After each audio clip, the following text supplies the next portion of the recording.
All right. What's up? What's up, everybody? All right. What's happening? This is so close to the. So close Don't push me because you're close to the edge, bro. Don't push me because I'm close to the edge. I'm trying just to get ahead. What you know about that, man? Evolution of rap, and then the de-evolution of rap, I should say now. The evolution of human existence or human beings. Right. What's up, Brad? We got you in, Brad. Good to see you too, Brad. Well, Brad, always on time.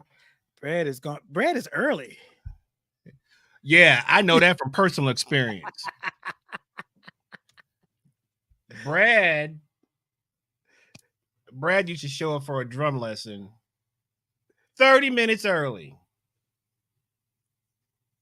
Brad, why are you here so early? I got to get set up. You just let him go in after a while, right? You just like set up your coffee, like go ahead in, Brad. Man, wake up, man, go open the door. There's Curtis. I used to wake up, man, sometime come off a gig. Wife be like, Brad's here. I just get up, man, let him in, go back to bed. No, I'm just kidding. I wouldn't do that. No, man. I wouldn't let him in, go get a shit, go whatever. That's why he was at church, man. He get there for that rehearsal early. Brad had everything prepped out and stuff like. He's like, "Hey, man, you're doing this." I was like, "Thanks, Brad. Appreciate you, man." Get me the lineup, bro. He said, "I have an extra copy of sheet music for you too, if you need it." I was like, made charts. It made chart. Oh, he makes charts and everything, because in that band too, we had two bass players, one that didn't read music and play by ear. Brad did a little bit of, Brad was primarily a reader, but he did a little bit of playing by ear as well. Then we had a young drummer who could play but wouldn't show up. Then we had an older drummer who could, would show up. He would be there consistently, man. Just diligence, folks. Yes. Wow. Well, say you're welcome, bro. I'm ready. Yeah, man. We are here. Sorry, I was doing some charity service. Doing the Lord's work. So I'm just sort of getting here. So you were rising from the ashes, bro. Like you said, bro. You could only call that favor in one. You call it favor in one time, man. Like moving, answer somebody to move, right? One time.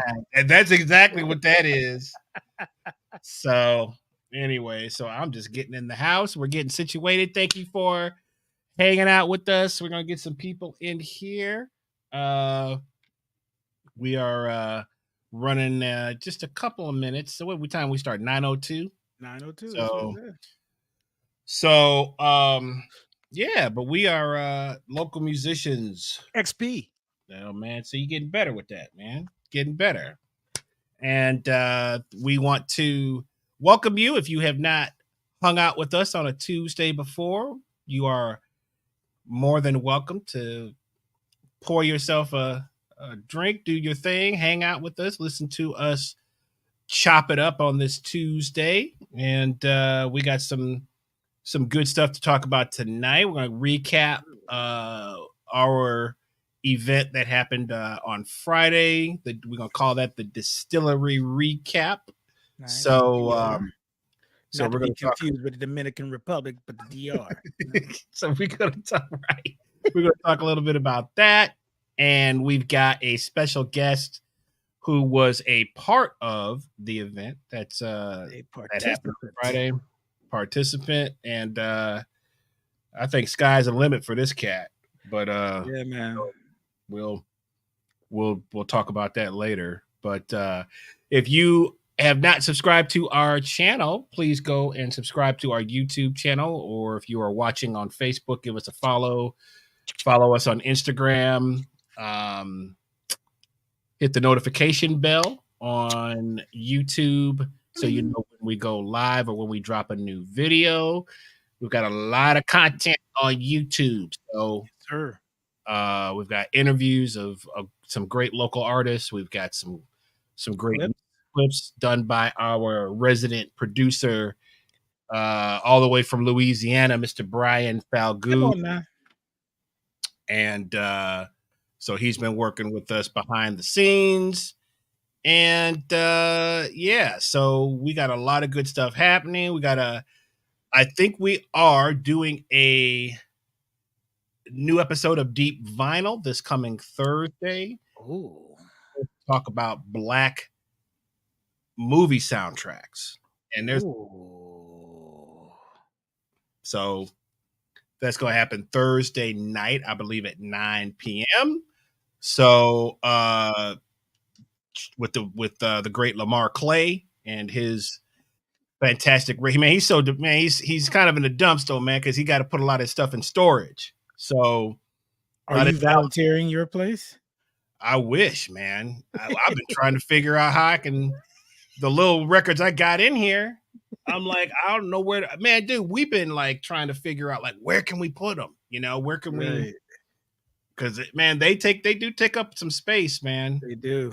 I mean, I could put them back. You know, I could put some of them back here, but you really need a listening room. That's my dream, is to have that and control the temperature. Room. You got to watch the windows and stuff. It's a lot. So, but that's going to happen 9 p.m. on Thursday. We're going to talk about Black soundtracks and some really great stuff that's going to be in that batch of records. So, and other than that, man, not too much on the dockets. You know, got a bunch of private stuff. You have a show coming up in July, right? July 28th at St. James Live, but I also have the Balzer Theater with Tony Hightower, and that's going to be July 14th. Oh, okay. But yeah, that's cool.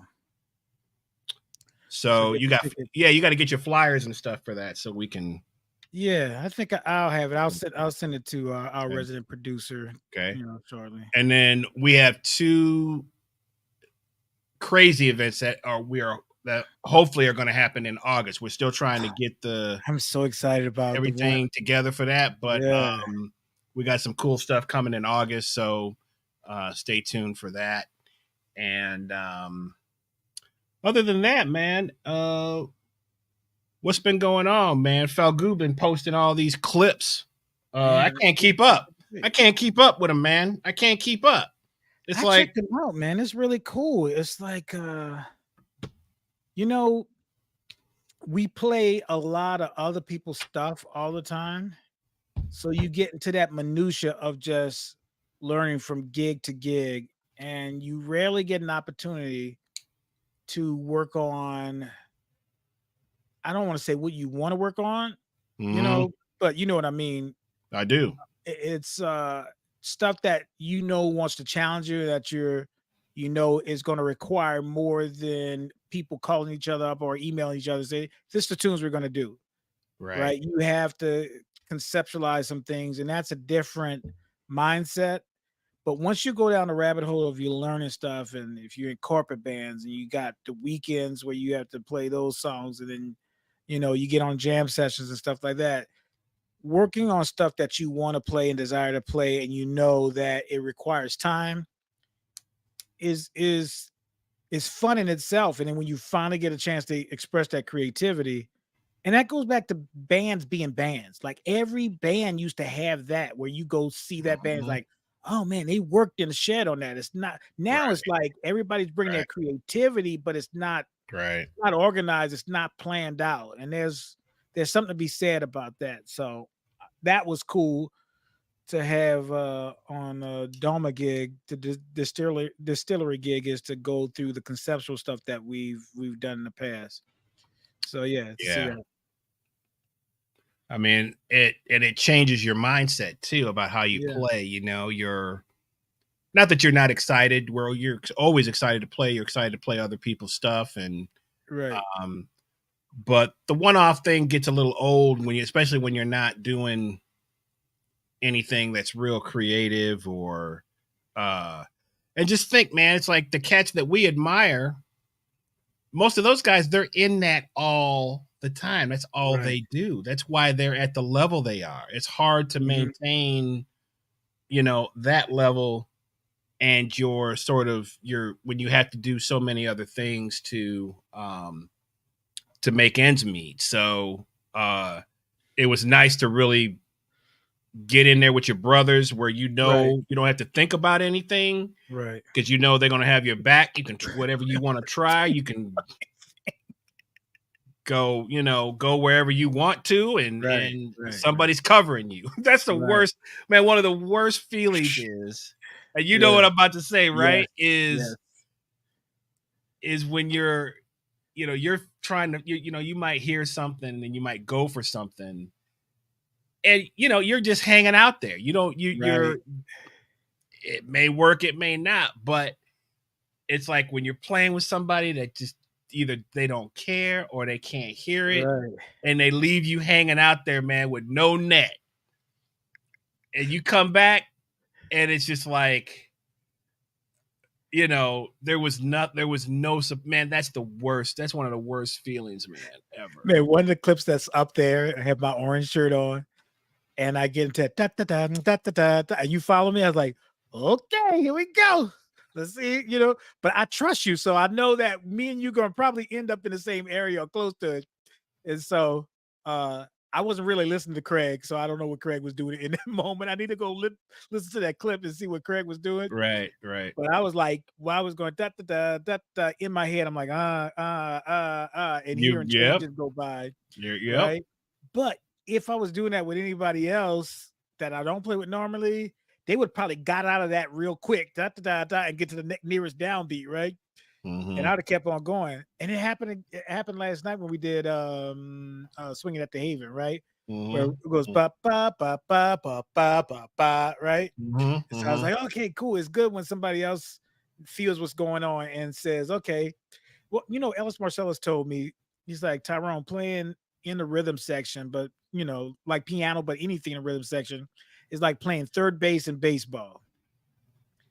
And so he just stood there shaking his head like he said the most profound thing in the world. He's like, Jackson, playing jazz piano is like playing third base in baseball. He did like this. What did he mean by that? So I was like, man, I don't really play baseball like that. I know baseball. So I'm waiting. I said, playing third base. So he says, think about this. A lot of balls come down the line to third base, right? You see a lot of action. Third and first base, and then shortstop is like your biggest, highest action areas, right?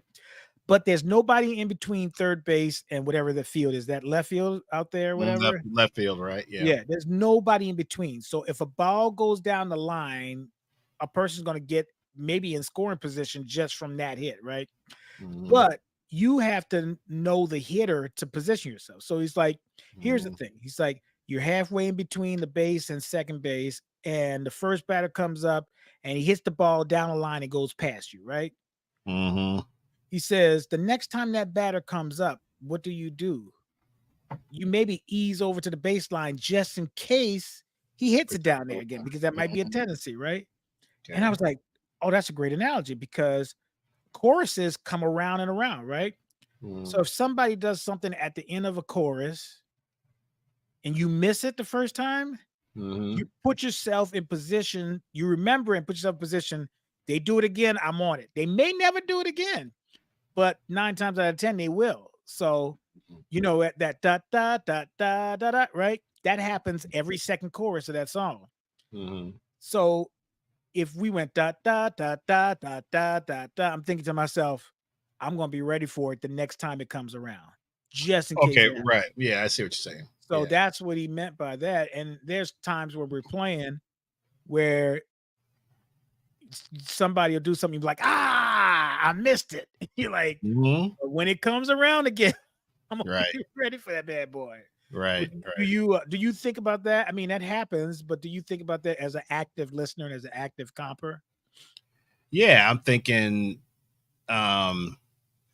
there's several cool things like that. You'll do something, or the horn player, I may play a lick. Somebody will establish kind of a lick or establish a little idea somewhere. Right. And then it's sort of up to you to kind of like know where that was. And then you try to catch it the next time, and you may, and it may take you 2-3 times to kind of finally kind of lock it in, but that's a great way of keeping people's attention, because it's easy to go on autopilot when you're playing. So those little things like that, that's actually a pretty cool thing, because it makes everybody that's playing, hopefully, if they're mentally there, paying attention to when that's going to come up, because it's almost like a pride thing. It's like, man, they're not gonna get me again. Right. You know what I mean? So yeah. So that's it's a pet peeve of mine when, especially a horn player comes up and play like they're playing against an Abersol track or YouTube, because I would like to think that what we're doing can affect you in a certain way. Not all the time. I mean, you don't have to do everything that we're doing, but it's like you're talking to somebody and they're not listening. You're like, that's exactly what it is. Like, did you hear? They have a sometimes, we talked about this, is that soloists, usually young I mean, some older guys too that don't really know what they're doing. They'll they go up there with they already have a preconceived idea of what they're gonna do. Right. And that's like that's not improvisation, Every cat that, man, I think of every, like, when you talk about seriously bad cats that I've ever played with, they're like, man, I listen to the drums. The drums tell me what to do. Right. They're really looking for that push from the drummer to give them. It could just be some inspiration, because I mean, but that's the thing. Let's if you look at the top jazz drummers, or just our drummer scene, all of y'all are different. Okay, Rob Boone is different. Justin Barnes is different. Justin Chasark is different. Kina Boto is different. I mean, all those things.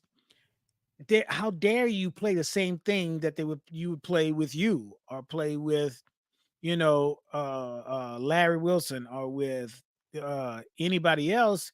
It's a different thing. Yeah, we're playing the same song, but I'd like to think that what I'm playing should affect you somehow.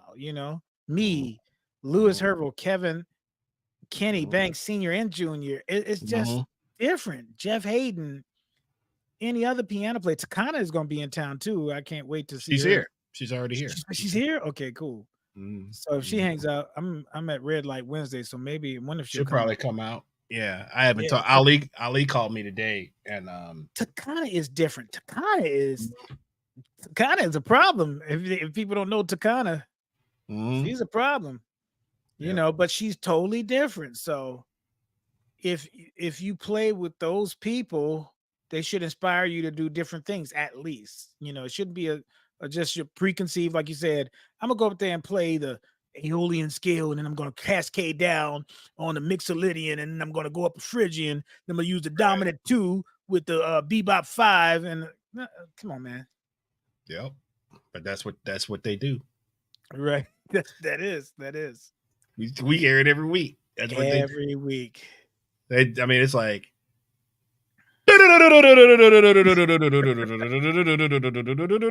like, okay, cool, man. You actually sang the beginning of the bebop scale descending. I did. Okay, check you out. All right. I'm like, man, come on, dude. Like, I guess because I've heard it enough that I've at this point, it's like burned in my memory. It's like, man, God, is there anything else? Page 31. Page 35.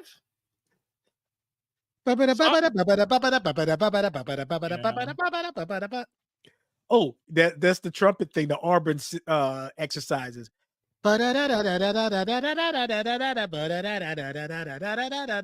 was like, I have another trumpet player play the Arbin exercises, which my brother used to play. I'm like, I'll drop kick y'all, bro, on the stage. And Nobody wants well, to see a big guy drop kick anybody on the stage, but it'll happen. Play that Arbin studies again, man. well, all right. We'll let the sorry soloist off the hook at this point, and we'll move on to the next thing. Well, Sigwell, I like fourth base.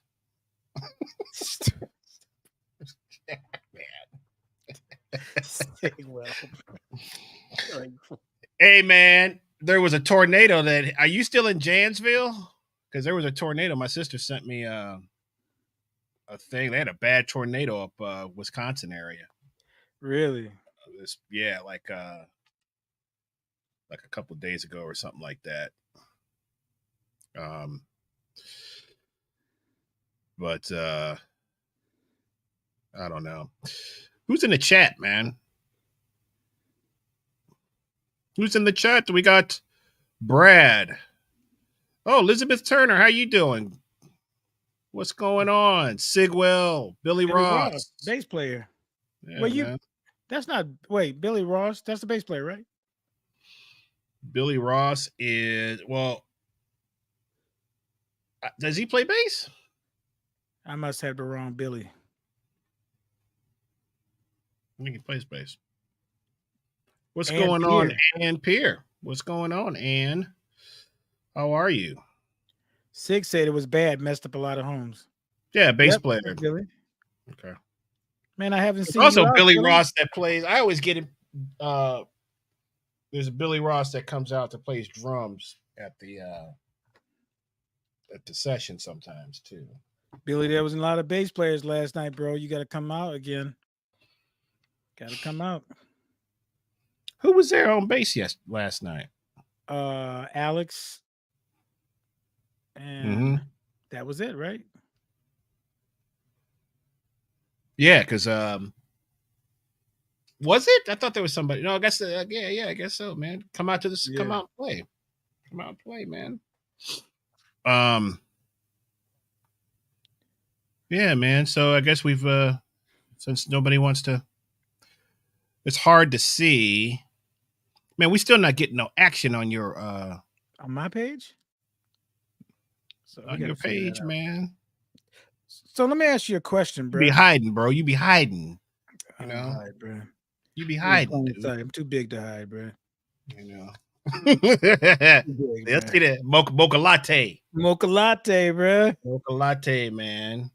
Bro, can I kind of see what your thoughts about something real quick? Okay. So, I got 4 articles, and I want to ask you about these 4 thoughts. Okay. So one part is from let me ask you this. Should we do this now, or should we, because we do have a guest that's kind of waiting. Well, yeah, do your thing, bro. I can ask. No, I'm asking you. I'm saying maybe we should maybe I'll start with one and it might lead into the guest. How about that? Okay, I like that. Okay. All right. Hit me. So this person wrote an article called "The Outside of Sitting In." I'll say that again: the outside of "quote unquote" sitting in. Yeah. It says the younger players took advantage of the venue to work out a new style, bebop, that by 1950 had displaced swing era styles as the lingua franca of jazz. In 1958, when Ellison wrote his essay, he was worried that the memory of the nightclub side of Minton's, its atmosphere of conviviality and community, was getting eclipsed by a narrative of bebop as revolutionary break within the past. European tourists came to Minton's for the revolutionary change. Now, it's a lot of words and minutia of stuff, but what they're basically saying is that it was an era where cats was working on things and to get better at that craft, and would have flooded Minton's. They weren't really worried about the audience. They were really worried about working on creating a new style, working on a new sound. Okay. So what that another article talks about, that style has been replaced by higher learning institutions. Like that Mm. part of the jam session has been replaced by the Mm-hmm. institution. Mm-hmm. Do Mm-hmm. you what do you feel about that? I totally agree with that. And do you think that can be solved by bringing back the jam session as that, or what? As I get my water. I think I personally think that the more the experienced players reach down, as we're kind of trying to do, Mhm.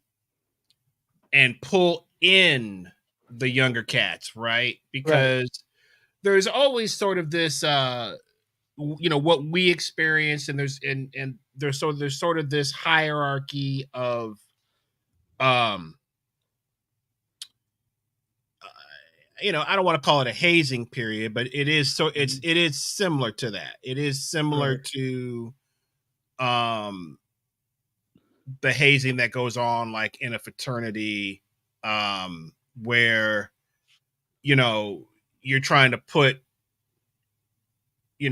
person X through a certain amount of tests before you bring him kind of into the fold. Mhm. And so I mean, look, man, I'm old school, you're old school, but there's some things that just don't they really weren't productive back then. Right. They're Right. not going to be productive now. So you have to find more positive ways to, not easier, or make it where, but my thing is this, man, it's like the more you alienate someone, that doesn't exactly get them excited about learning, right? Yeah, but I also You like know what I that mean? phrase that they started with, "The younger players took advantage of dot dot dot." Hmm.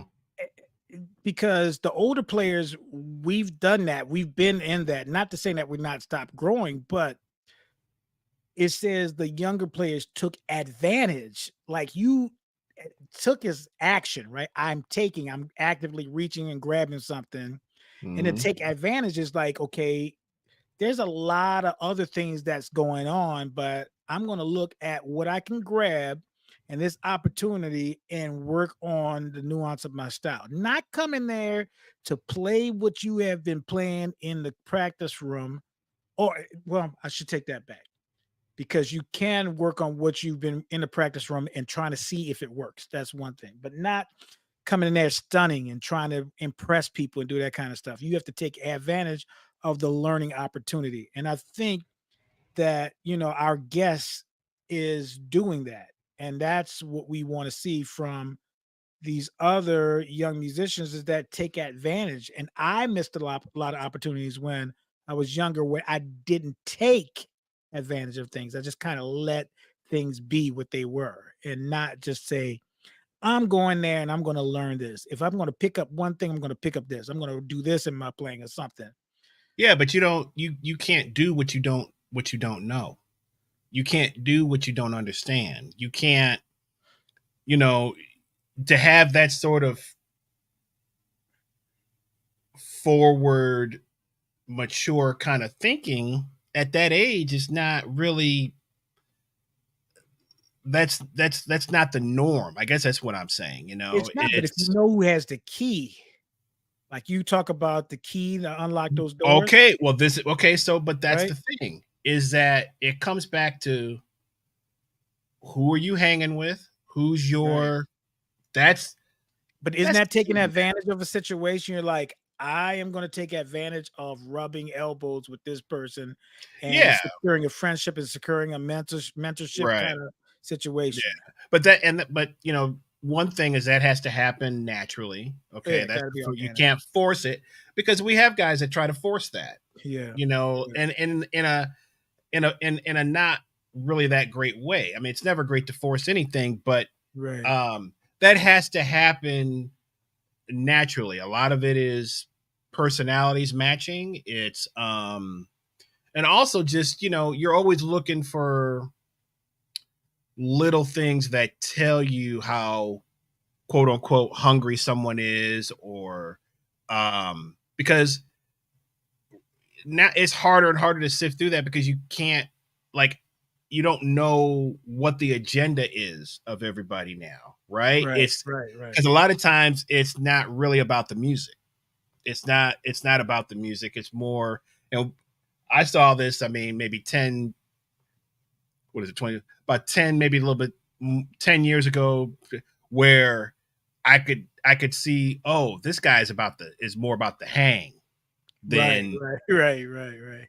So, and we have guys, and you see that now. It's like you're not real serious. So yeah, but I think it comes down to that person taking advantage. But I also think it's man, it's just getting that click relationship. And I don't mean like a click like with No. Like, yeah, I'm yeah, yeah. saying something More, that no when your more. Yeah. personality, yeah, when you hit it off with somebody is what I'm talking about. But that might be the perfect segue to bring in the guest, bro. Yeah, well, we'll ask him, because Yeah, let's ask we him. sent out a so let's talk a little bit about what we did, and then we're going to bring him in. So Sure. Friday we had the first LMXP Jam Session, which is it's invitation only. And what we did was we sort of handpicked uh, students that we knew, that either we knew through Tyrone's program at Kennesaw, or seeing them coming out and sitting in, right? And we've seen them, not once, twice, but like consistently coming out and sitting in and trying to get better. So we handpicked about 7 or 8 guys. A couple guys couldn't Mhm. make it, Right. but they all showed up early, looking. They were looking like they were ready to play the gig, and everybody, man, went for it, and that was great. Yeah. And along the way, there's some things, but what we did was, on the spot after the song, we critiqued what happened. So, and there was a nice little audience that was there, that was watching, and riveted as to what was going on, because a lot of people had never really seen this kind of thing. We didn't know what was going to happen. We just wing it. We were trying to fight. Let's just see if this works, and see if Right. it, Didn't know if the but crowd was going to stay there, but they we did. didn't. I was like, man, people are actually staying for this. This is interesting. So, Right. but this young man came. He's been coming out, and when he's in town, he goes to school, I believe, up in Pittsburgh. No, He's at Baltimore. it. Is it Baltimore? Yeah, Which one is it? Baltimore or Pittsburgh? it's It's Baltimore. Baltimore. Okay. But it's a conservatory, right? Yeah, Peabody Conservatory, really good. Peabody. Okay. Somebody's in Pittsburgh. I can't remember who that is. Yeah, But yeah. um, but so when he's in town, especially for the summer, he's out every week playing. And what caught my attention about him the first time is this cat. He brought he's a guitar player, but he brought a slide to a jazz jam session. Okay.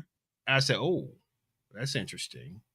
I said, "Who would be ballsy?" And he was playing this on a ballad. He was playing like, like a Dwayne Allman type trucks, Derek. I mean, completely different, but Mhm. in that vibe on a ballad. And I was like, "Oh, okay, okay." He's hearing some different stuff. So that's what caught my attention. And Did you approach him or did he approach you?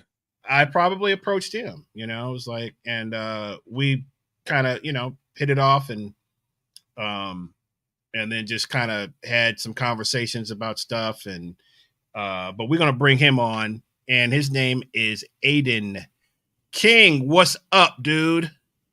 Hi. Hey, great to see y'all. Yeah.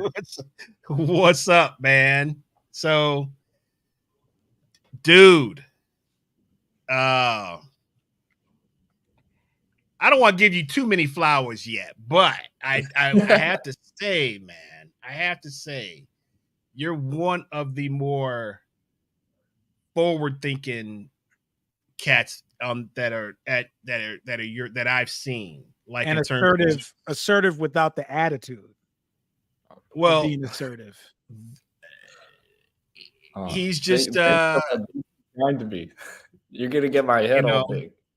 Oh no, we'll reduce it. No, yeah, well, we got plenty of stuff that'll keep that'll Don't chop worry. that down. You better take this while you can. So, but man, I want to ask you, so it is Baltimore, right? Is that's where you're? And you're at what year are you? Your second year now? I'm going into my third year. So you're going right. So you're going into your third year. Do you plan on it sounds like you're on track to graduate.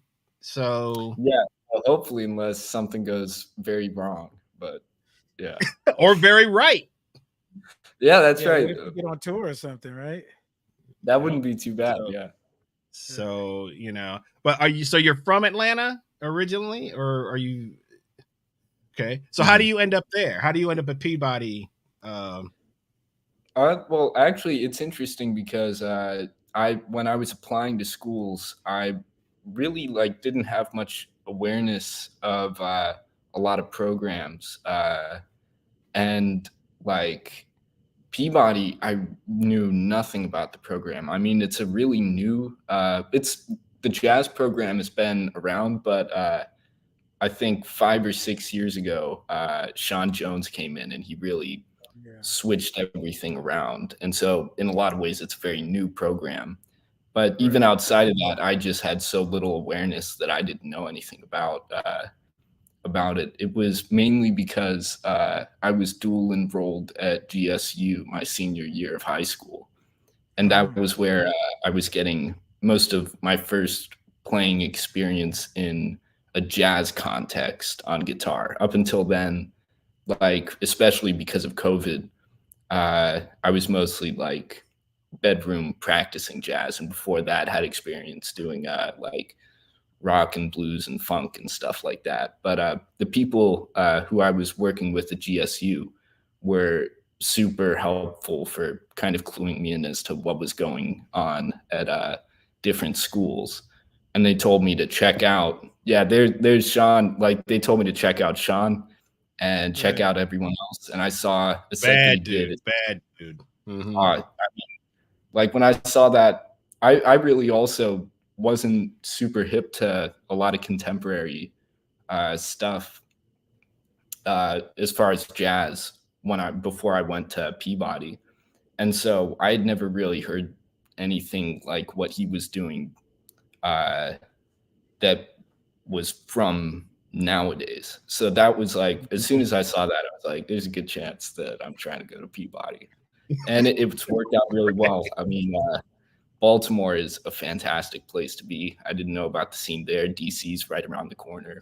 Got to get out there more. I don't really get out there, but I know that the scene there is great. Yeah. Hey, who were some of your teachers here in Atlanta?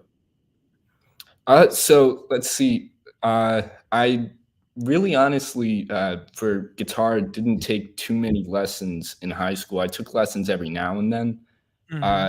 In middle school, I took some lessons from a guitarist named Ben Farmer.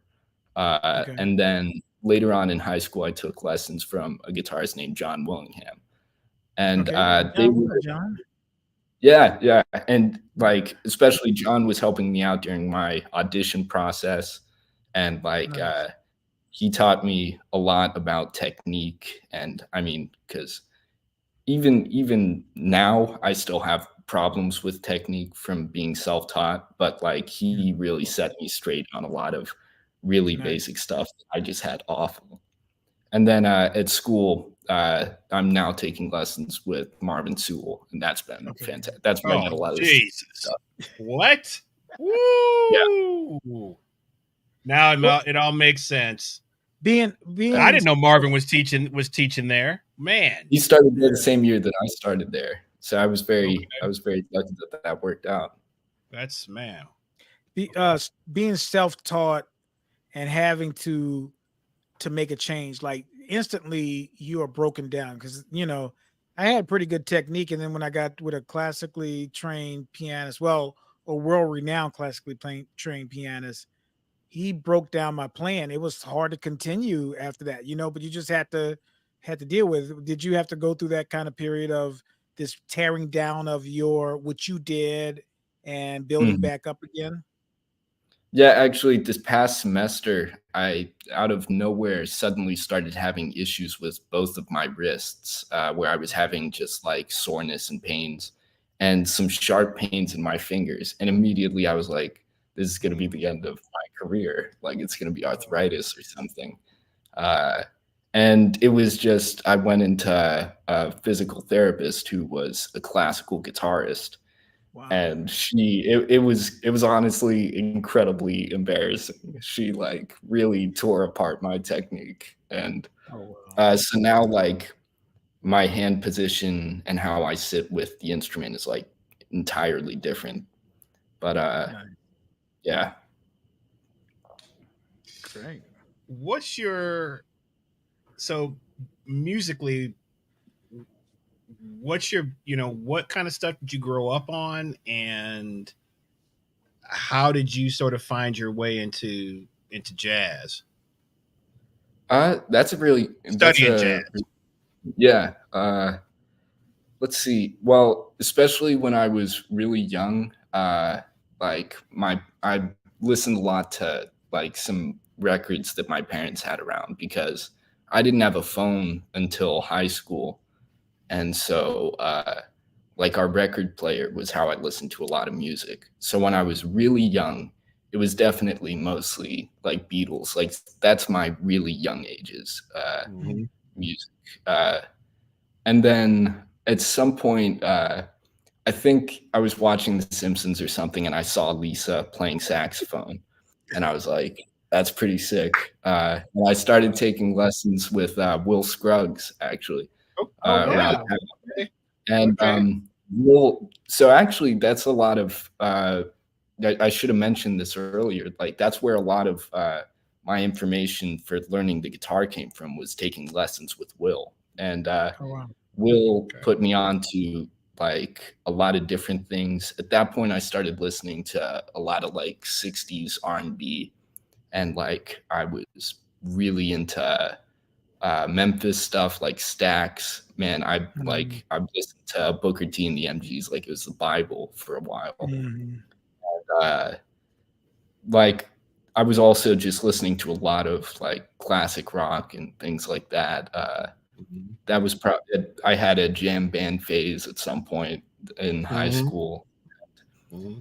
but throughout all of that, especially because of Will Scruggs, in the back of my head, I was always like, jazz is really where like the a lot of the discipline and the understanding and like especially things like communication uh, come from in a lot of this music.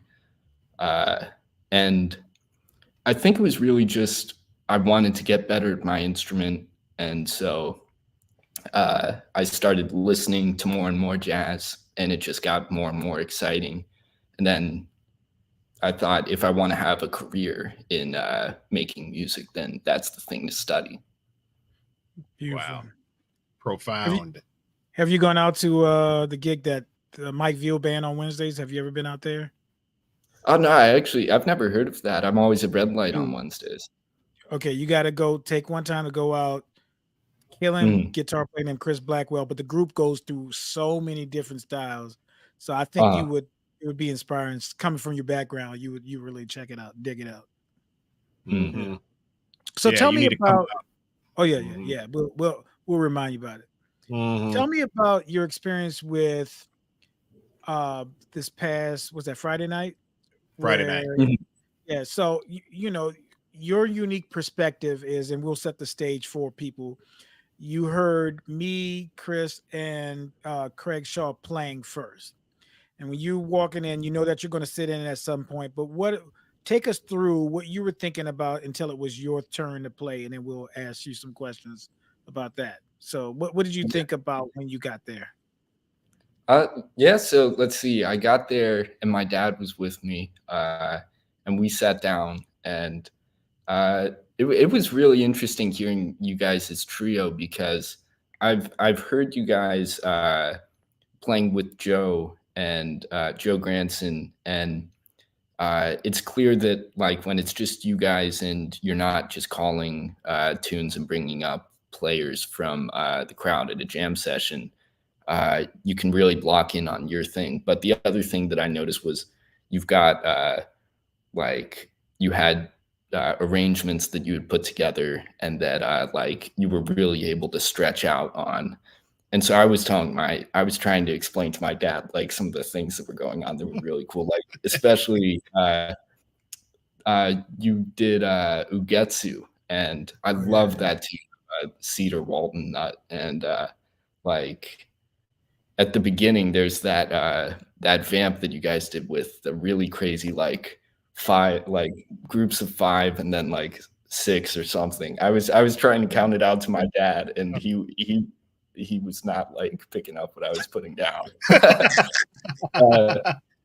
It was, I mean, for one, it was kind of intimidating because I've played with both of you a fair amount at some of these sessions, but it's a totally different vibe where it's like, all right, we're really trying to make this work, get people up.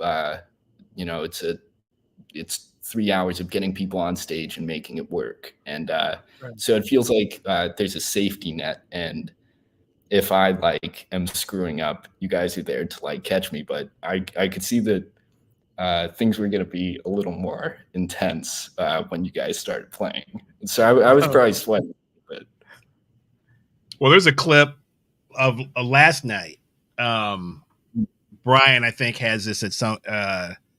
It's floating around on social media. I think Joe posted it. I don't know if you saw it. Oh yeah. But there's a nice when you're soloing, a nice close up, and I kind of give you the Elvin Jones treatment.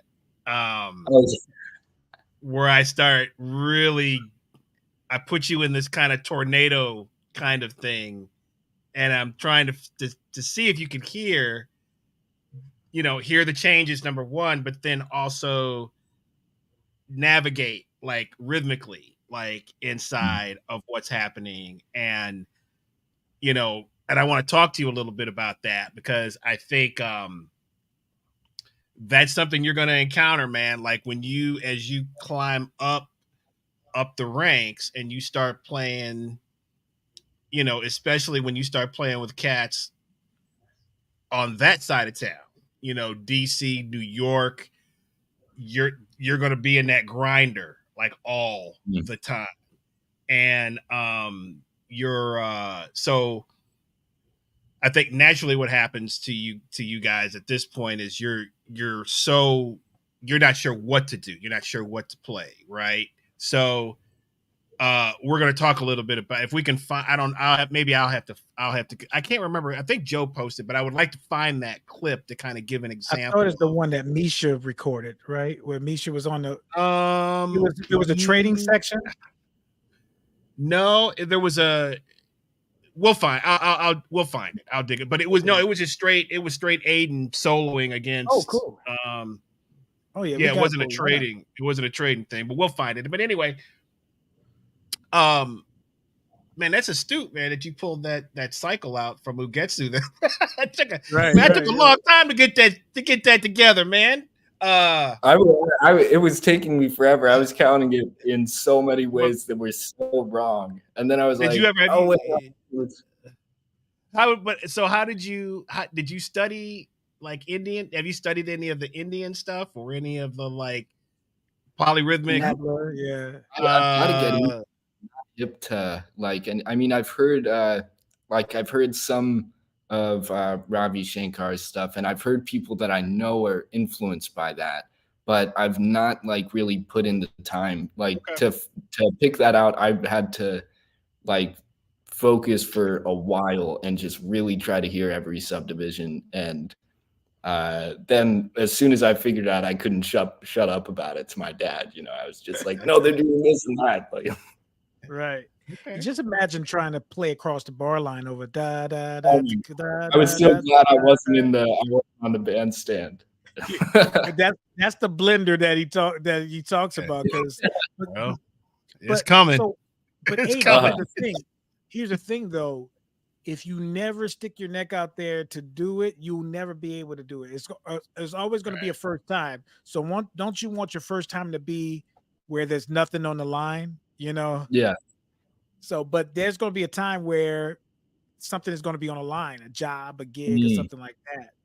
So when you go, when somebody puts you in the blender, you got to be like, hey, you can pulse it or you can press fast or slow, baby. I'm ready for you, you know? But you don't want to be putting that blender for the first time when you're trying to get a gig and somebody's like, you know, when you're doing your study for getting on a gig. And it's healthy too to not get the gig sometimes, so you know. But if you could be prepared for something, you know, right. That's what all this is, man, is right. And you're like, you know, you're hearing it. So let's go back to Friday. And you know, Tyrone asked you about the, you know, your thoughts and stuff. So then when you finally got a chance to play, and I think you played 7 Steps, is that right? So you played 7 Steps to Heaven, he kicked it off. Okay, so we're gonna talk a little bit about that. So, which is Miles Davis. Did Miles write 7 Steps? He didn't. Well, it was a practice back then that the bigger name took credit for work. So there's a lot of people. That's probably a band effort, though. Had to be like a band effort. Okay, so so let's talk about that, because that's really I wish Zach was here to talk about that, because it's really a drummer feature. It's really a drum feature kind of tune, right? But you were so prepared, man, and on it it was like I could tell like you had spent some time like really checking that tune out. It wasn't something where you weren't reading it, number one. That's always a good sign. Mm-hmm. And number two, you were bringing a different kind of a little voicing thing to, and you know, Tyrone could talk to you a little bit more about that, but I heard you. I was like, oh, okay. From get-go, it was like, you're trying to own this. You're going to own whatever it is that you're playing, man. And that's exactly the proper attitude to have. So talk how much time have you, is that something that you had already kind of known and then you kind of worked on it a little bit, or was that something that you had, you know, had to kind of work on and had never played before? Well, actually, so for some reason, that record is one of the like early second quintet records that I haven't really listened to as much. Like I listened to a lot of the live records and like the ones in Europe. But when I saw that tune on the list, I was like, man, I've got to learn this because I know it's fast. And I was hitting that pretty hard for a couple days before that session, because I knew I was going to want to have it down. Yeah, I mean, like I said earlier, watching you guys play before, I was already kind of nervous. And then anytime I get on stage, like even if the stakes are nothing, I always like just get a little nervous, and I need to like, you know, jump into the pool or something like that to get myself over the nerves. And so I thought I would just start the tune. Okay. And when I was where learning did the riff the tune, come from? I think that it's pretty close to what Herbie does on the record. Okay. Cool. But basically, I started just playing the figure, and it's an odd figure that starts on beat 2. And this is what we had talked about right after the tune on the night of, that I started playing this odd figure on beat 2. And like, as would be expected, like, nobody was really certain exactly where beat 1 was. And I was just, you know, I was focusing on like my hands being in the right spot, and I was trying really hard not to like move too much for some reason, which nothing wrong with moving, but if I had been giving the downbeat, then it would have been a lot easier for everybody to figure out, all right, well, this is where 1 is. And everything came together because it was like, I believe it was Zach on the drums, Mm-hmm. And then Mr. Jackson, Mr. Sean bass. Yeah. And so, I mean, you guys could roll with it, obviously. But it was definitely like an awkward moment, especially I think it went on for a second where I was doing that and everybody was kind of looking around and being like, all right. and then and locked. Right. And So, yeah. Mhm. Well, we have the clip, man. So, oh man. so we have it right here. So, oh, okay. So stop it right there. Stop it for a second, Brad. So that's like, what beat are you on, dude? Exactly. Yeah. No, I mean, even I'm just the one playing, and when I hear it, it sounds like This I Dig of You, you know, where it's like right. Right. Yeah. So No, but if we started again, if you started again, listen through the lens of if that is one. Right. Let's hear it.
So stop it, right? Okay.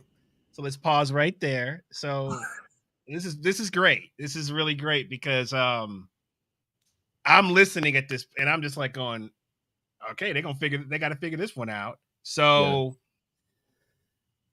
when it sounds like the sax player heard it correctly, which is a kind of impressive because he came in like the interlude is in the right spot. If we back it up 13 seconds, then you hear maybe 12, 13 seconds, Brian. Then you hear where Aidan's figure is supposed to be, or the perception of where it's supposed to be is where it is. Can you play it?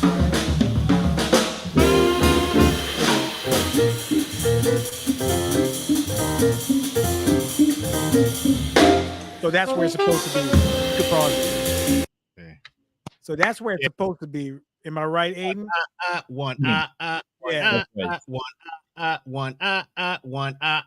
So right. But the drums came in tekata, tekata, tekata. It sounds like they were going tekata, tekata, tekata instead of tekata, tekata, tekata, right? So but then that's when cool. Joey it sounded cool though when it flipped, but it wasn't expected. But we got through it. Nobody in the audience would really, really, really know unless they knew the tune. But you could see the look on my face when I was trying to play something off of that. And then I think Craig came in with the bass line and totally flipped up what I was thinking. So I stopped. Did Craig come in correctly? No. Right. Or maybe he did. Let's see. Yeah, I can't really hear the bass on these computer speakers, but I'd have to listen to that again. But I think Craig, when he came in, he changed where we felt it was. But that interlude is where Aidan was at the very beginning. We weren't where he was. Right. So what's the lesson here, man? At the end of the day, it don't matter. Well, Chris, it does. I mean, it does, but it doesn't. Like you figure it out. But it It's not also is it's not the end of the also world. it also is where you perceive a beat and where it's not That's at. right. That's right. Sometimes can be be a creative song. You're like, oh, I'll that disjointed feel might be something else. And That Chris, happened I last want to night. That happened that's last what I night to want to us. ask about. Yes. So could you talk about that, Chris? Because I want to ask you. You started off Lotus I Blossom. I hope you remembered that, man, because I that did. was like you came in on the opposite side of Well, Craig 6. Craig did, and I immediately looked like, and you went, you went like, oh, I like I was this. like, man, that was it, man. Right, And right, you came in with him, and it was like, oh man, I hope we remember this right, because right, right. it was so cool, man, what happened. Which again, man, it's like it's another sort of downfall of uh of music now is that nobody wants to go with the mistake, man.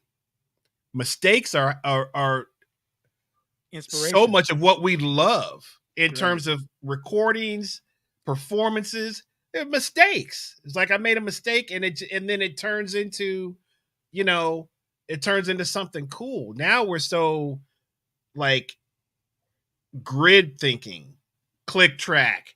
Everything has to fit. Everything has to be, perfect. No mistake. Oh, I got to go back and fix that. Oh, it's like we've lost that human thing, and that's sort of a great example of just, man. At the end of the day, it really doesn't. I mean, it does matter, but it doesn't matter. It's like that's how new things are created. So, but going back to the intro, and once we get sort of through the intro and everything sort of levels out. Let's bring the track back, Brian. Back up. Black. Back up, Brian.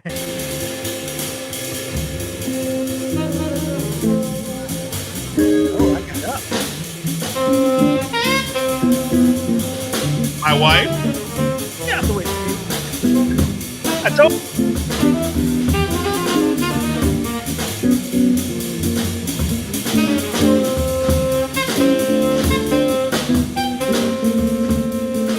All right, so stop it. Stop it.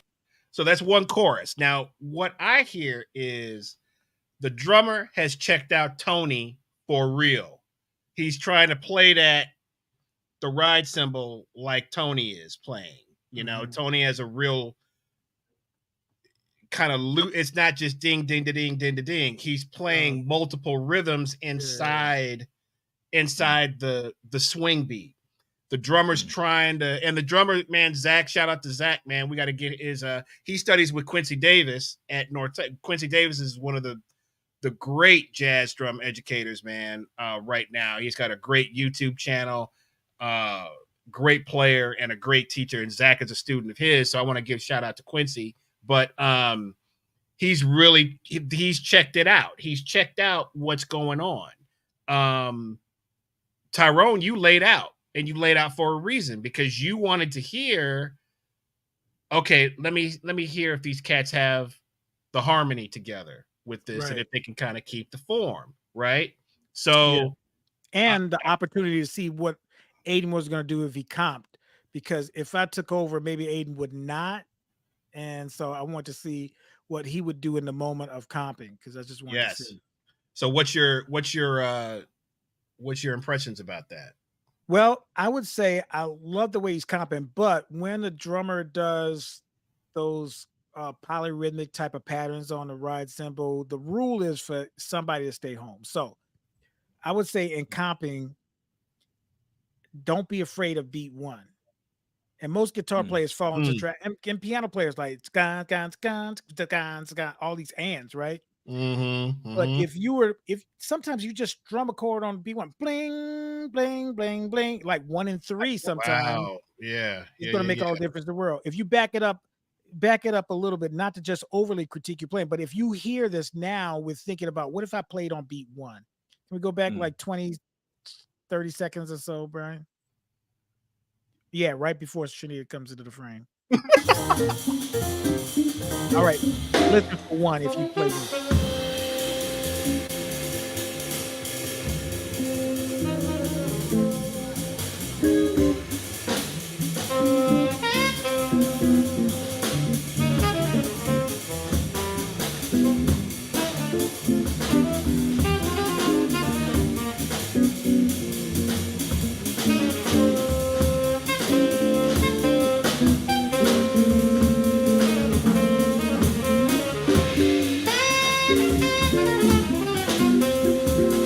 Now when you're playing on one, it sounds great. There we go. Okay, pause it. All right. First of all, great voices. Voices are really clear. Good voice leading, right? It's not like you're jumping all over the place. So rhythmically, this is something that people don't talk about a lot. Rhythm is key. Like, so you have to almost got to be like a magician. You show somebody something with one hand and do something with the other, right? So usually the downbeats and drummers, Chris could talk about this. When you set up a hit, it's not just playing a hit. Sometimes it's the downbeat that sets up the upbeat, like doom doom doom doom boom pa, right? Instead of going pa, right? It's the doom boom boom doom pa. Is the setup for the hit, right? But usually a setup, you have to get to the beat 1 or beat 3 or the downbeat to get to the upbeat. So when you started going bling, bling, bling, bling, then you can do the upbeats,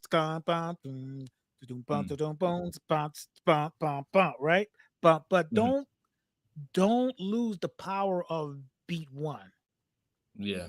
Especially if the swing is on 2 and 4. Who's going to occupy 1? He's feathering the bass drum, so you're not going to really hear the bass drum. It was a technique to help amplify the bass. Bass players playing all the downbeats and stuff like that. So the beat that you want to occupy that leaving the open is the 2 and 4, so you can get that swing feel, right? And then when you play off of that, it's everything in the world. But given a concise, like we don't want to play beat 1 sometimes, and I don't know why we don't want to do that. But you could hear in the second half of your comping, as soon as you played on beat 1. I mean, do you get what I'm saying, Aidan?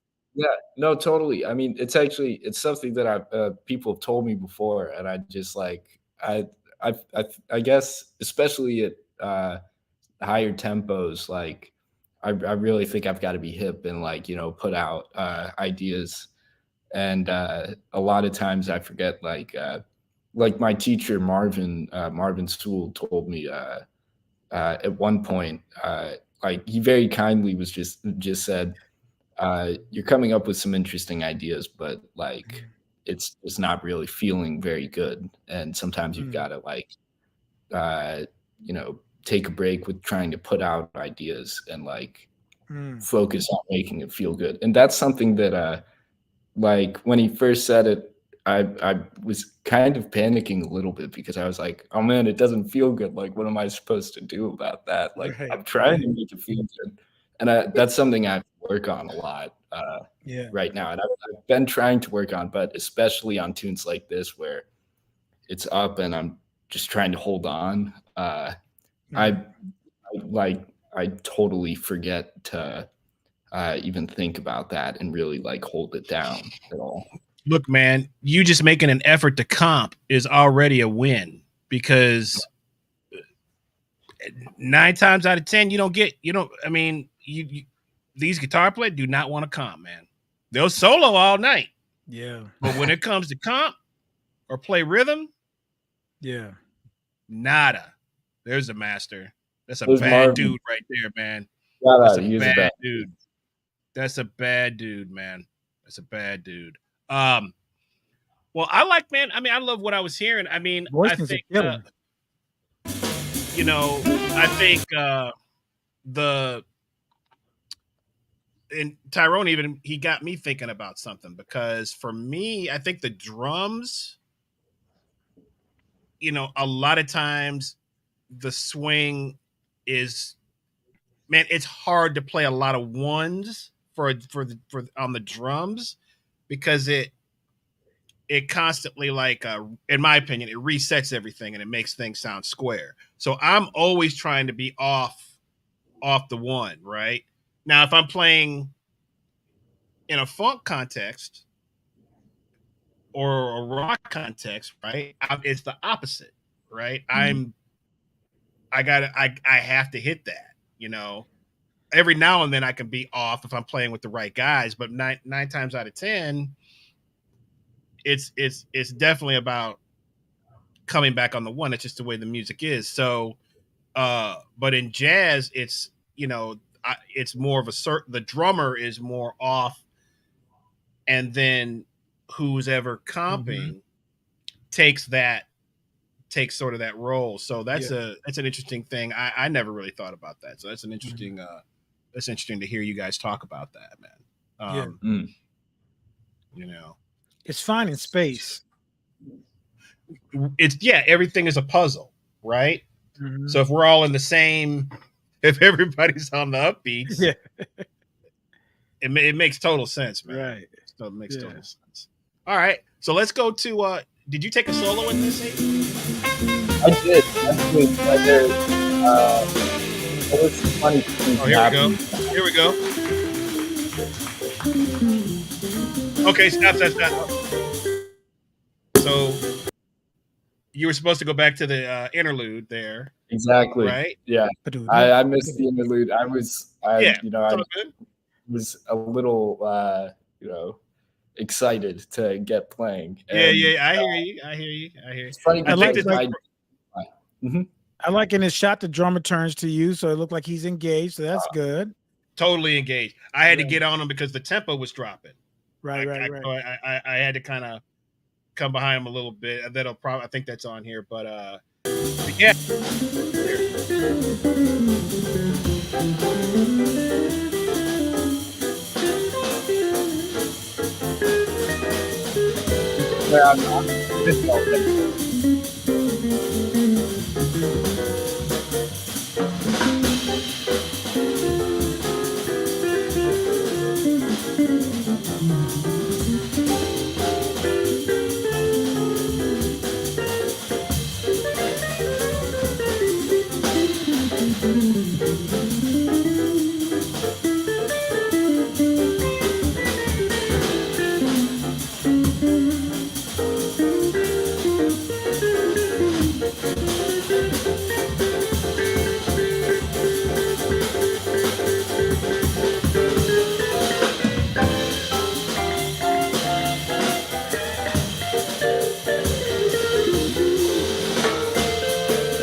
All right, let's pause it. Nice.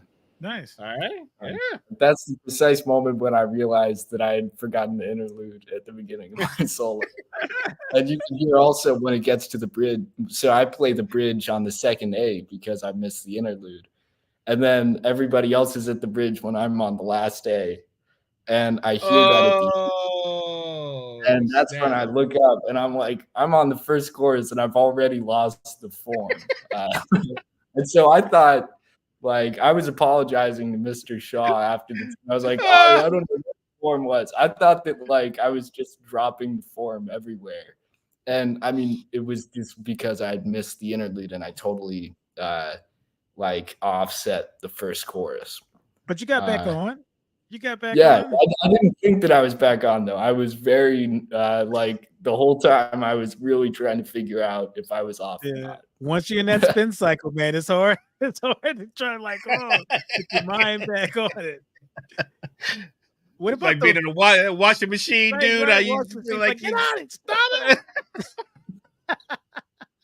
So when that cycle powers down, you're like, oh, snap. Right. Okay, so been there so many times. Yes.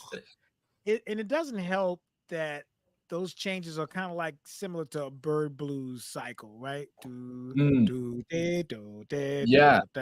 Right. So playing at that speed, those kind of things, because you're working on systems, and regular people don't understand that is not just harmony, it is portions or pieces of things that go together, right? So you're like F, E, A, D, G, C, F, B flat, right? Is that right? The changes right there. Something So like that. right. So E is not separate from A. That E half diminished to the A7 is a system. If you start looking at all those chords as separate entities, you lost, right? Does that make sense? So if you're going like maybe B flat is the second change, whatever. No, it's one measure of F. Yeah. So if you start looking at those chords as separate entities, you're going to be lost. You just have to look at those as chunks of things, right? And what do I play over this chunk, or what do I hear over this chunk, and how those things fit together like a puzzle, right? Because if you start playing the individual participles of it, then you won't be able to catch up with your thought. Like your thought and your hands won't be able to catch up. So, and then when you get to the bridge, it almost feels like you're home until you get to that third measure, right? C, D, E, A. And then you have this totally unrelated change that come up. Where does the E flat come from? And then you have an A flat to D flat. Where does that come from, right? So you also have to look at those systems. So you got your C system that's blocked. That's easy. You can get low to sleep, and all of a sudden you got this 2-5 to the E flat, and that's like, okay, that's a minor third away. What does that have to do with C? And then you have this other minor third away, this A flat, D flat system, and then you're right back to F again, right? So, hey man, you should be charging for this right now, but I'm gonna let you keep going because you're giving a lot of free goodies out here right now, right, man. I just want to let you know, but now. There's something you played that everybody can identify with that you did was really smart. It was almost like a Benson-esque thing where you did the blues in it, because this is my whole point. The bird blues is derived from the blues. Yes, sir. right. If it's derived, bird blues is derived from the blues. Then he superimpose these changes over a blues form, then that means you can play the blues. And you did. You went, yeah, right. And the rhythm was hip, so it didn't make it sound like you were playing right? Like most blues players, not most people who know the blues scale play. So yeah, those things to break away from the academia of, or the minutia of intelligence. Right? Which is no longer music, but is in the acrobatic training, academic, mathematical, algebraic equation, right? And we don't want to make it sound, not to say that you're doing this, but I'm just for anybody else. You don't want it to sound like you are solving a formula, solving an equation, which tends to be that, because the changes is the problem. How do I navigate from going over to here? The better question is, how do I navigate and make it sound like I'm not navigating? How do I make it sound like I'm going smoothly from bar to bar without a separation of sound or separation of thought? Or why some players sound like I'm playing my C major stuff, then my E flat major stuff, and then my A flat minor stuff. And some people, like the great Kebby, who plays saxophone, doesn't sound like he's playing any scales. Right? But he is. That's so interesting, because I actually, right as you were saying all of that, specifically what I was thinking about was last night, after I was at the Napoleon session, I went out to the 10 ATL session, and Kebby Williams was there, and they were playing like in between tunes, they were playing this vamp that was like each chord went to a very different like modality or whatever. And I was trying to pick it up, but I couldn't get it exactly. And Kebby just started playing. And what he was doing was like, he would be playing a note on one chord that was from like the chord before the chord after. But because he was just like being musical with it, it all like made sense. And I was like, yeah, I mean, that's what I would really like to be able to do over something like that. Kind of just have the the voice and the like confidence to be able to do that, because I was sitting back there trying to like get close to my guitar and figure out what was going on, and then he just Right, started right, I was like, right. He has a gift for that, making it seem like there are no changes. mhm, Yeah. How do you do that? yeah. Chris, you're looking real intense over there, bro. I'm trying to find that clip from last night, man. So y'all keep. I'm trying to find it. So So while we're in it, so did you like your guitar solo? I like certain things about it. Like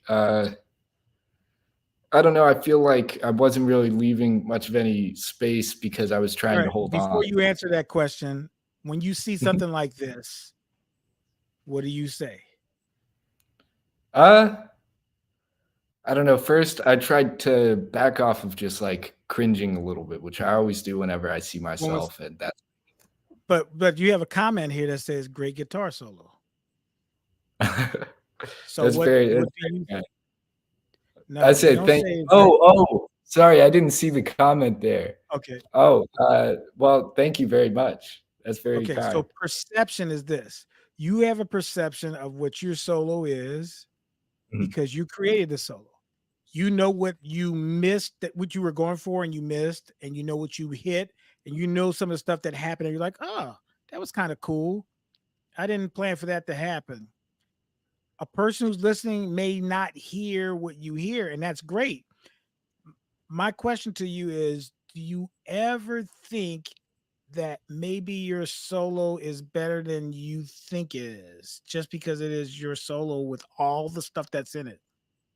Uh, yeah, I mean, that's a really good point. I feel like I don't know. I really am a person who gets stuck in my head a lot. So I mean, I wouldn't be surprised if I'm just not the best judge of like how well Right, I've done a lot of times. right. Like I think I'm definitely hard on myself, or like overcritical of certain things, which in some ways is probably kind of good and helpful. But I do kind of get stuck in like trying to analyze and like you know figure out what I did wrong so that I don't do Right, that again. right, right. But what about the things that you do right? That second chorus is killing. Second Oh yeah, chorus, I did that. Thank yeah, you. yeah. Uh yeah, I mean to me the most fun part in that whole thing was when you were playing this rhythm and I could Yeah. hear.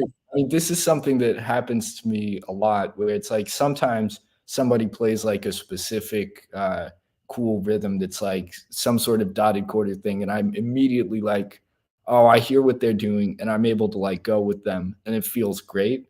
It does, right, But right. something that's really fun is when somebody's doing something and I can hear that they're doing something and I know that I want to be doing it, but like there's a good 3 or 4 seconds of me just kind of I don't know, like what I really liked about that moment is that I'm clearly trying to play along to what you're doing for a second, and Yeah. then what ends up happening is that I started playing against what you were doing so that Which was hip. you were Yeah.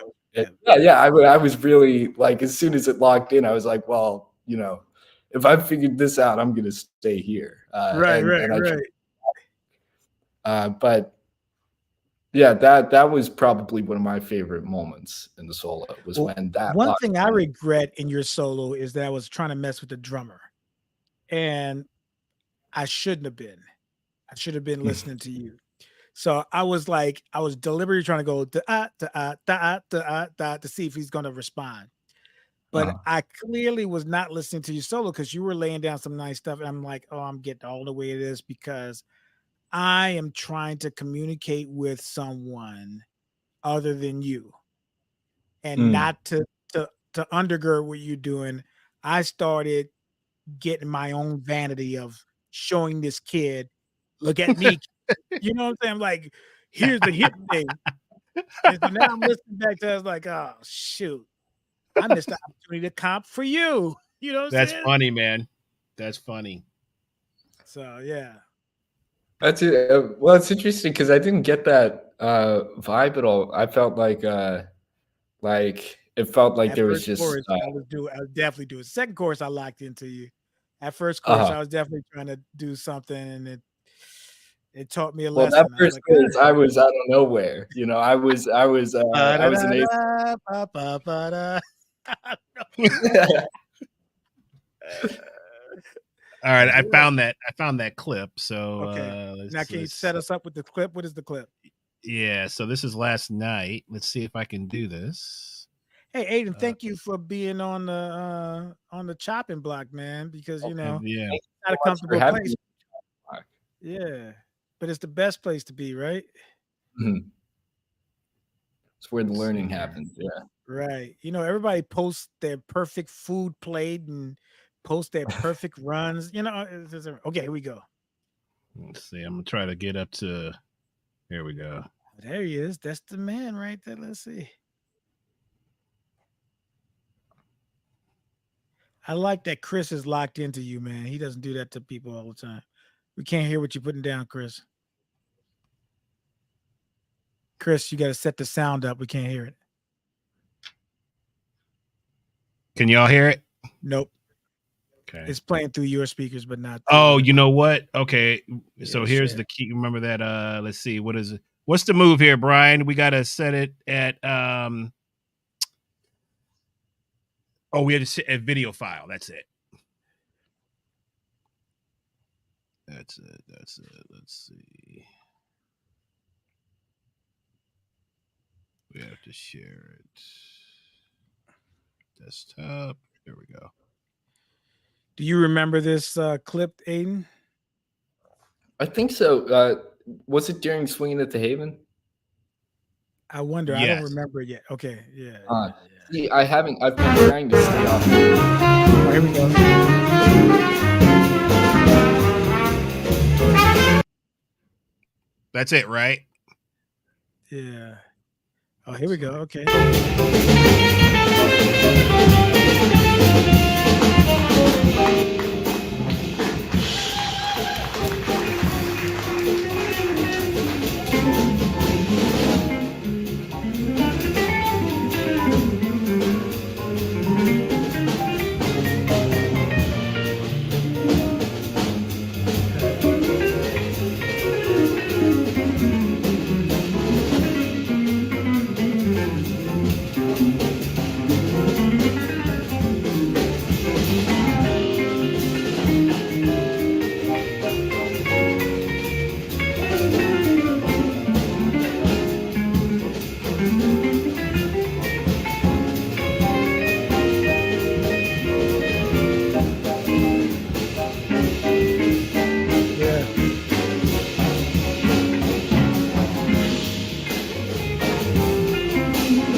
Okay. Not bad as I thought. That's pretty good, dude. It was good. Good reaction to stuff.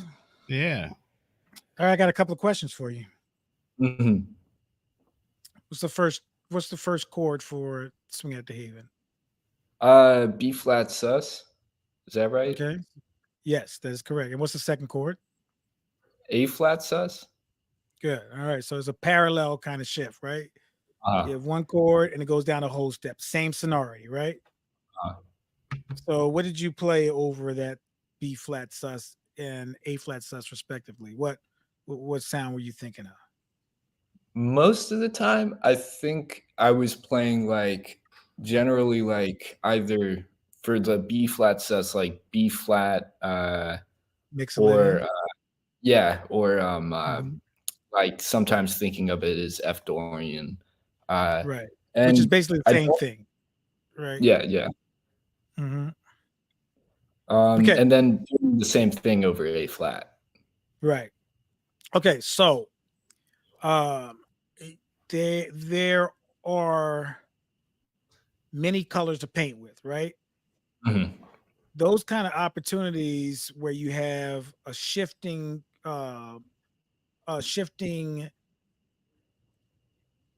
mode or shifting harmony that's the same thing, right? Where it's a planing kind of situation creates a great opportunity for you to set up something that you could replicate and it'll tie it in together, right? Mhm. So Mixolydian definitely is a sound. But if you're gonna do Mixolydian, you might as well do bebop scale, which is what? Oh yeah, with so that would be Mixolydian with the major 7. Okay, so what advantage do you have of playing bebop opposed to just Mixolydian? Uh, well, let's see. For one, like for certain lines that you might play, it might line it up a certain way with the strong beats, and then it Yes, also, yeah, like there's just chromaticism in it, which is nice. I think the main thing is the beautiful, strong beat. beautiful. Okay, great. Man, Aiden, perfect, bro. All right, so now what's the advantage of playing it descending opposed to ascending? Hmm. Let's see. I'm trying to think of something And that if you, would. I'll give you a hint of what I'm thinking about. If you played it descending, what will you encounter the first three notes that you play? Just the chromatic scale. Yes, you get the Yeah. chromatics, da, da, da, da, da, right? So that pulling downward, you get that pulling kind of situation that the bebop guys know. All right. So with that being said, you could paint with another color. How about the Mhm. diminished scale? So if you did a Oh, diminished okay. scale, yes, if you walk backwards on a diminished scale instead of forward, you if you did ascending the diminished scale, you get all the alterations first, which might sound nasty, right? Uh-huh. But let's think about this. If you play B flat, A flat, G, and F, that's the first four notes of the diminished scale, right? Is that in the same key as Yeah, the it's just Mixolydian and the Dorian? yeah. Right. So what happens after F then if you play the diminished scale? Well, after that point, it becomes a diminished scale for real, and like you get all Right. these crazy notes. But remember I said like a magician, you show them one Uh-huh. thing with one hand, and then here comes the thing that's different. Your Uh-huh. brain, people's brain wants to they want to see patterns in everything. Now, here's the thing. I was reading this article that said if the brain can predict a pattern, if it can consistently predict a pattern, it gets bored. Hmm. But if there's no pattern, it turns it off and says there's nothing here to see. Mm. So you have to fool your listener into buying into to make them think they know what's coming up next. Then when you hit them with something that's not coming up next, that's when they jump like, whoa, what is this? So if you think about it, Mm. da da da da, that da da da da, that's the sonority. But once you hear Mm. da da da da da da, it's like, oh, Yeah. what is that, right? And if you Uh-huh. put a pattern with it, da da da da da da da da, then da da da da da da da, then guess what? The next chord is da da da da da da da da da da da da da Yeah. da. Boom. Now you have to downbeat the next chord, which would be an A flat, and you know A flat is the fifth of D flat major. So it Yeah. automatically lands in the right spot, right? Uh-huh. Something Yeah. to think about. Does that make Yeah. sense? I mean, yeah, totally. I mean, that tune, I was saying actually, so I was talking to Mr. Burroughs Right. right after the set, and we were talking about a couple of things, and one of them was the figure that I think you guys mentioned earlier, which was where the like I think the dotted quarter rhythm that's Yes. like the hits like that you guys were like really folding it over the bar line. And like I was hearing that each time, and especially when I wasn't soloing, every time that came up, I just like backed off a little bit. I was like, you guys have got that. Um, Right.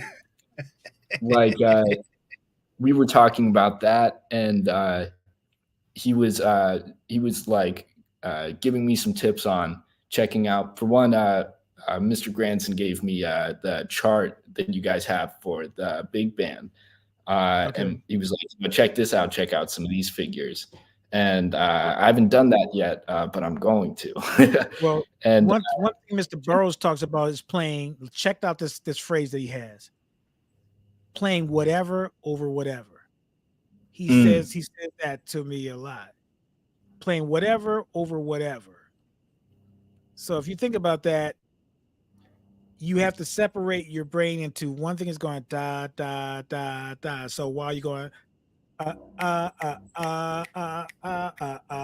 that's still ba da da da, whatever that is still going. So if you can play whatever, and like I say, if you can go into something, you got to get out of it. So just like a bridge goes somewhere, but it takes you back. Think about that. Even if you think about the bridge of a song, not only does a bridge take you somewhere, it's got to take you back. So whenever you're doing polyrhythms or doing some special rhythm thing, if you go there, you got to be able to find your way back. Don't get lost in the dotted rhythms. Because if you get lost in the dotted rhythms, then you're there. And then what a drummer might do to you on that, I'm telling you what's going to happen, bro. Because it's happened to me a bunch of times. You're in da da da da da da da da, right? And then the drummer go tang tang ka-tang tang ka-tang. Like, yeah. Now I'm feeling this way, and you can't get back. Oh, bro. So yeah. So playing whatever over whatever, so you could practice that. And I'm practicing it on organ. Yeah, you can start. Yeah. You can start with that. Just take that section, that last tag, that last part of Swinging at the Haven, and just play the dotted. Just keep playing the dotted to see how it lands through, through those figures. And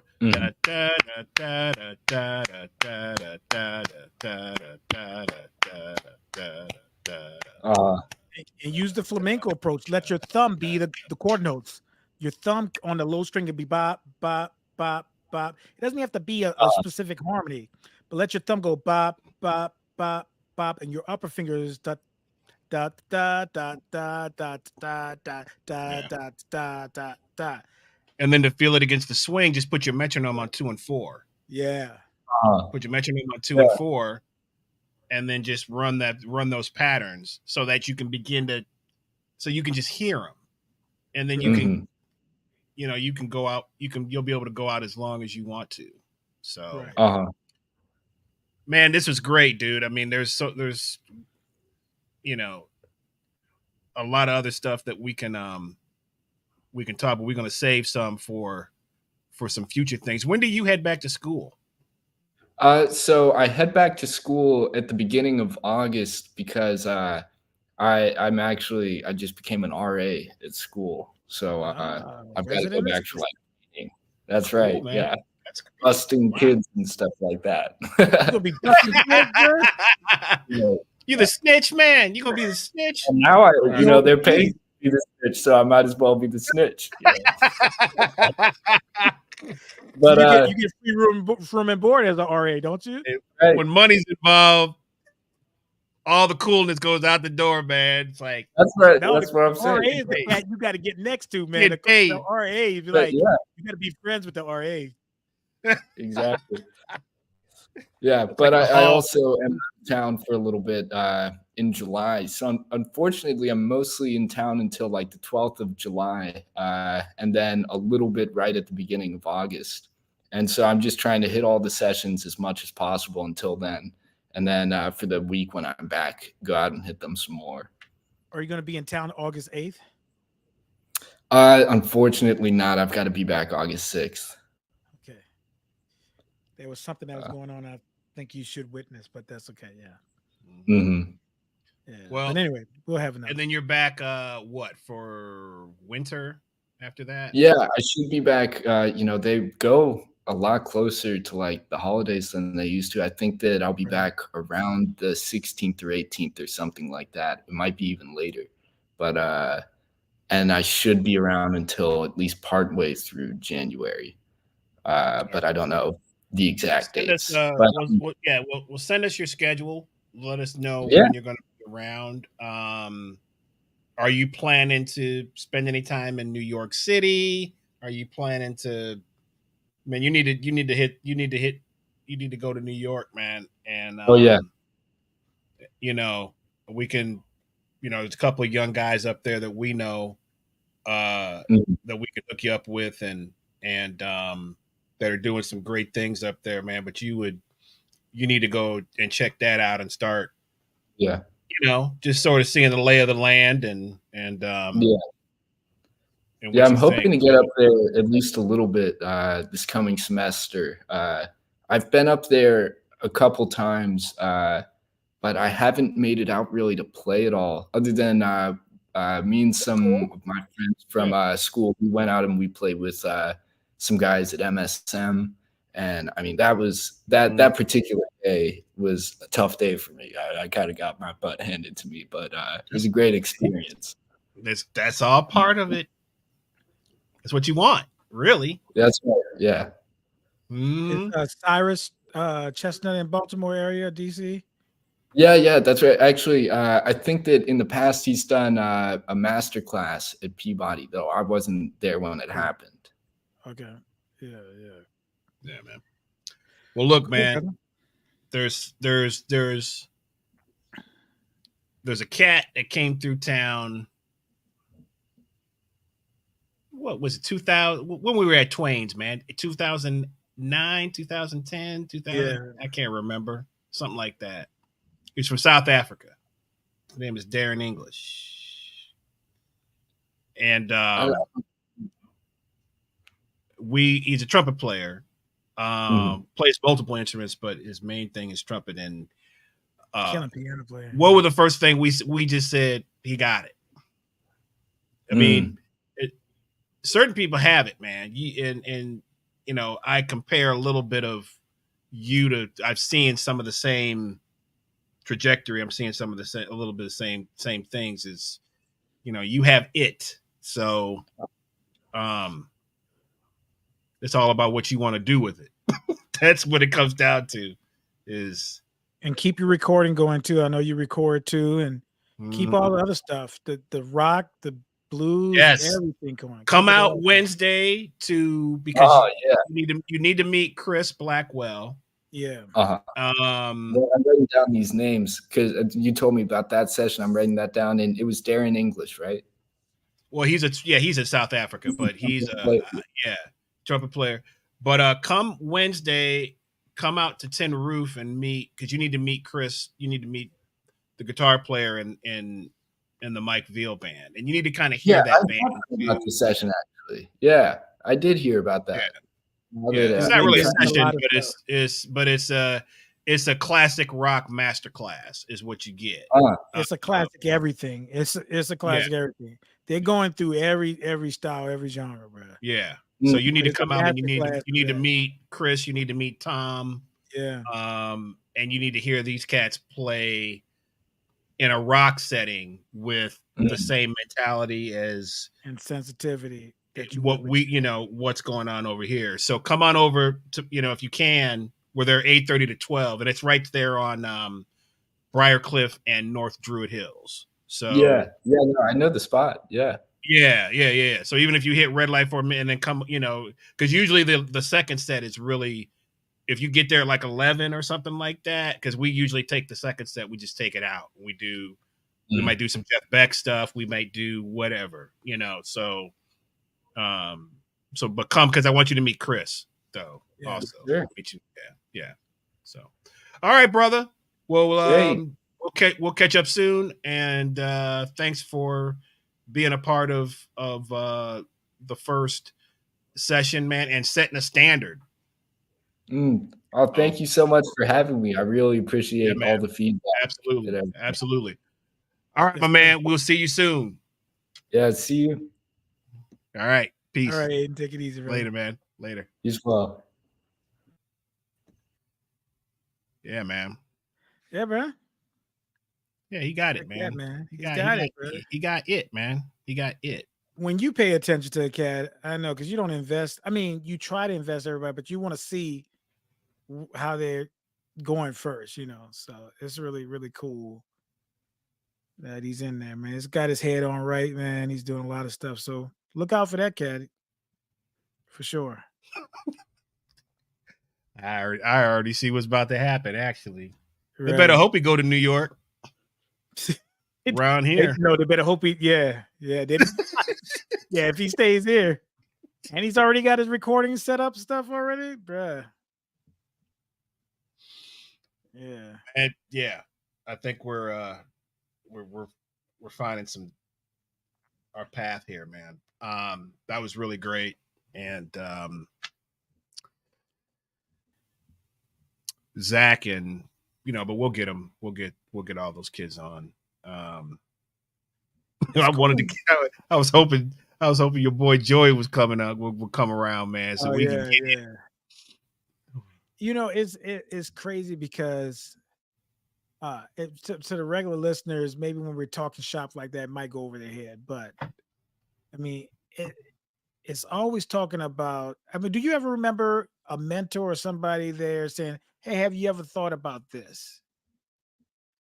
And how that affects your playing, like, just because we get into what we play and what we should play, or what somebody says what you can play over, and not like what sounds good. I mean, if we throw the theoretical out of the equation, then it's always down to the same thing: good sound, good feel, good rhythm. And that trumps any kind of theoretical scale or something that you have. A sound, rhythm. I was thinking about that sound thing, man. Yeah. And your own sound, man. Your own. I was listening to a record. This this African drummer, and get this guitar. I didn't know the cat was on the record. But I was listening. Guitar player comes in. Instantly, I'm like, Schofield's on this record? Like, what the? But I knew it was him. Instantly. Right. I mean, first note, I knew it was him. The sound. And I miss that. I miss. I can't tell. I don't know. But there's certain. That's really what you strive for. Is, man, to have your own thing, your own sound. He's on that path. Man, I used to hear Kofi solve equations like it was not like the Rubik's Cube. He's just like, boom. Just the way he played, it was Kofi, and it wasn't this like difficult stuff, but it was difficult because the way he played stuff, way he plays stuff, the way he made it sound simple and complicated at the same time. It's like, how do cats do that? That's Oteil, same thing. Oteil, you can. I mean, those cats could just they could hear it, man. They could hear. Right. I don't know. I mean, I don't know how to explain that with those guys, but they just, man, they could hear it, man. I mean, sometimes cats just get touched. Right. I mean, seriously. And they cultivate it, and then they cultivate that too, right? They're right. I mean, it's harder to work on your own sound than to copy somebody. It's easy to copy, but you get your own sound by copying other people, and then you tweak and you try to figure things out. So I don't know if you've ever done this before. Did you ever, like, Kind of Blues, iconic album, right? Sure. And so what? Okay, you have three heavyweights that approach that song differently, right? Miles, Cannonball, and Coltrane. You can definitely hear the differences. But one day, I said to myself, I'm going to listen to whenever Train starts a phrase off, where he starts his line. Right. Yeah. And I was amazed at when he started on beat 3 a lot on stuff. 2, 3, ba-do-be-ba. I'm like, how did he think about, what is that natural? Is that, it can't be thought, or what is it? It's just like, it was just the best thing in the world. It was a masterclass on rhythmic. Your rhythm creates harmony. and a 3 actually, right? He Yeah, comes in and on a and a 3. 3 on Right. so what isn't that and a 3? Yes, and a 3. It was so killing. I was like, why or how? Or is he hearing it? Or is this natural? Is this African? What is it? I mean, you know, what is the influence? And so it is a teacher, you know, how important rhythm is. Rhythm, man. Dude, I've been listening to Lee Morgan, a lot of Lee Morgan lately. Man, his time, man, greatest still, man, the soul, soul, man, that he played with, and just his time feel, man. Russell's close. Russell has that because he studied a lot of Lee, you know, but man, God, it's just like you cannot teach that. And especially, I don't know if you ever saw that video I did where I put a go-go beat against Lee Morgan's solo. Love that, yeah. It fits perfectly. Yeah. You know, died too young, man, way too young. What would he have been if he didn't get stabbed? Man, them cats was living hard, dude. His girl stabbed him. His girl. I need to go back and see. Actually, watch that. We saw that the documentary again. Story. Did you see it? Have you seen it? Oh before? yeah, I've seen it. Yeah, I watched it twice. I want to watch it again. Yeah. But man, he was just a force of nature. I mean, his time feel, man, is something that I feel like every instrument man should sit with and just hear.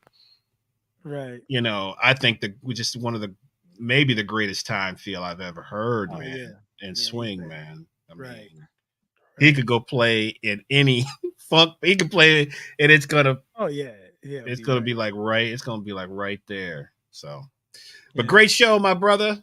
Yes, sir. We have some new stuff that's brewing. We are waiting for some confirmation on a couple of things. So as soon as we dot all the I's and cross all the T's, we will let you know. But August there should be some cool stuff happening in August, and we look forward to sharing that with you. Hey, bro, what? Yeah, I told you that. I never told you that. You never told me that. Yeah, he was so Kurt was a senior when Andy and I were freshmen. Do you remember that gig that we did at Churchill where Kenny Barron was in the audience? Greg Hutchinson. Sure. Mm-hmm. That was the night Kurt Elling was there, but he just was exhausted, so he went to the hotel. But Russell Malone, they were all on that tour. Oh, I didn't know Kurt was there. Yeah, Kurt was coming out, but Russell Malone said he had to go back to the hotel because he wasn't feeling good. But yeah, that was funny, man, because we were playing, and the guy Kenny Barron was the guy I was going to study with, and Greg Hutchinson was there, and Russell Malone, and, Jonathan Blake. It was Jonathan Blake. I'm sorry, it was Jonathan JB. Blake. Yeah. But they were all in the audience, man. And you remember Russell being proud of us, bro? Russell came up like, he was, man. Kenny, he got my information. I mean, nothing ever happened, but I was happy to get that. Right. Like, hey, Kenny Barron asked for my info. Okay. You know, I knew something was wrong when I said, Mace, let's play one of your tunes. He's like, no, let's play your tunes. I was like, that doesn't sound like Mace at all to give up one of his songs, right? And then after the show was over, he's like, dude, Kenny Barron's in the audience. I said, man, you lied, man. He's like, no. They were all right there, front row, man. Checking us out. You know, on my back at Churchill, the piano was like angled. Right. Anybody. Yeah, they were kind of behind. Yeah, they were kind of behind. So I couldn't see anybody. So we were playing. We were playing. We were actually playing, and Mace told we were still. I can't remember what we were playing, but he didn't tell me until the end. Oh, okay. Yeah, he told me like maybe second to last tune or something like that. They caught maybe maybe 3 tunes or something like that. Yeah. But Kurt Elling was going to be there. Yeah, I've been trying to catch up with. I don't know if you would remember me or not, but cool, man. Well, listen, we will be on again next week, and we've got I know, let's see, Michelle Malone is coming on maybe the second Tuesday. And then we also have Jay Williams, drummer for Shaka Khan. That's going to be coming on that is cool. with us and chopping it up. So I look forward to that. He's a real cool brother. Great player. So look forward to that. And anything else, man? Thanks to Brad and Asa. Yeah. Who else was in the chat? Boone, Billy Ross, Sigwell, Elizabeth Turner. Let's see, I think I got everybody that had let their presence be known. Yeah. And still no action on your Facebook. Figure that junk out, man. I'm gonna figure that junk out. Well, what we need to do is just send a. I don't know how, man. I don't know. Not that I mean, whatever. It is what it is. But look forward to seeing you guys next week. And y'all have a great week. Subscribe to the channel if you have not on YouTube. Share this show. Follow us on YouTube, on Facebook and Instagram. And yeah, so if y'all want more, I mean, you got to subscribe. It's just the way business is done these days. Yeah, and it's free. You got to do it free. Yes, you just got to do it. Just got to be a part of it. Be a part of the community. It's local musicians. Absolutely, you guys are out. Y'all part of this community, so we want you a part of it. So absolutely, man. Sign All right, y'all. Well, thank you so much, and we will see you guys next week. Peace.